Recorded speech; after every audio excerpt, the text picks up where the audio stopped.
Hello everyone, ఈరోజు మనం green house effect ఎలా జరుగుతుందో డిస్కస్ చేస్తున్నాం. ఏవైతే సన్ నుంచి రేస్ ఎమిట్ అవుతాయి కదా మనకి, ఆ రేస్ అనేవి ఎర్త్ని రీచ్ అయిన తర్వాత స్పేస్లోకి రిఫ్లెక్ట్ అయిపోతాయి లాంగ్ వేవ్ రేడియేషన్స్ కింద. సో మనం ఎర్త్కి తక్కువ టెంపరేచర్ కావాల్సినంత మాత్రం ఉండేది. ఇప్పుడు పొల్యూషన్ రాకముందు, ఎప్పుడైతే పొల్యూషన్ పెరిగిందో సోలార్ రేస్ అనేవి ఎర్త్ని ఎంటర్ అయిన తర్వాత స్పేస్లోకి ట్రావెల్ అవుతాయి కదా లాంగ్ వేవ్ రేడియేషన్స్ కింద. అప్పుడు ఒక లేయర్ అనేది దాన్ని స్టాప్ చేస్తుంది.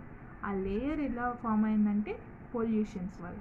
పొల్యూషన్ ద్వారా రిలీజ్ అయిన CO2 కానీ CH4 N2O లాంటి గ్రీన్ హౌస్ గ్యాసెస్ అనేవి ఒక లేయర్లా ఫామ్ అవుతాయి.